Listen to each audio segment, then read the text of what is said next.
African American voters turned out in unprecedented numbers in the 2008 U.S. presidential election. Thanks for voting. Have a great day. A survey of voters found the prospect of electing the first black president generated enthusiasm.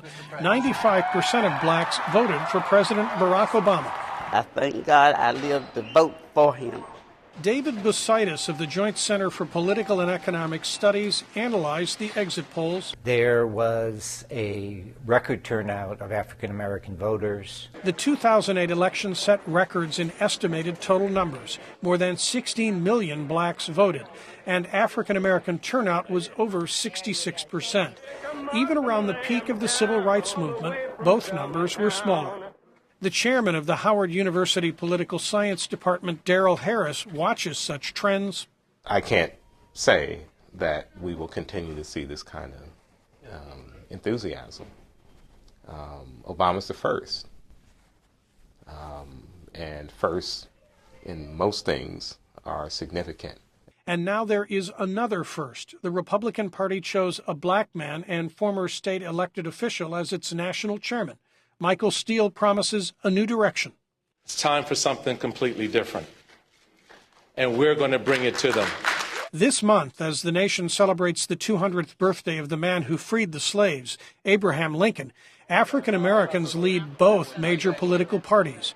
Republican strategist Tom Fiery says President Lincoln would be pleased. That people who have can be judged not on what they look like, but what they do.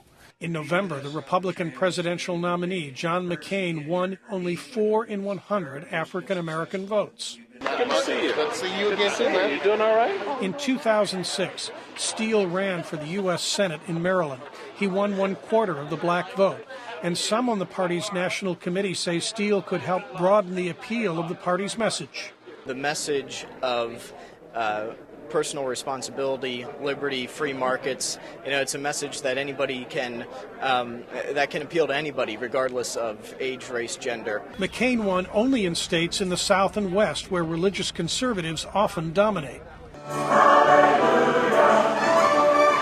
Exit polls showed 3 out of 4 white evangelicals voted for McCain, voters who usually oppose abortion and gay rights, but often express antipathy toward government.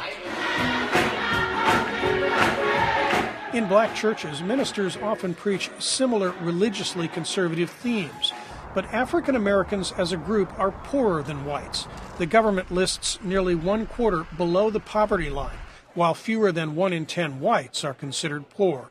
And so Harris says, unlike Republican conservatives, many blacks regard the government as protecting their community's interests. You just can't go to the black community and say, we share social values with you, family values with you. And then you turn around and you engage in policy decisions that have a negative impact on the community. Bositis' analysis is more stark. So long as white Southern conservatives are the core of the Republican Party, black voters will never support it. Republican strategist Fiery agrees and hopes the party will quit running against government in order to broaden its base to include African Americans. I think what Steele can do is he can start the process of recasting the Republican Party as not just a party of the white Southern male by his mere presence. In these days of economic meltdown, when the new president touts legislation he says will create millions of jobs, Steele maintains a hard line on spending. The new Republican chairman recently asserted that government has never created even one job. Jim Fry, VOA News.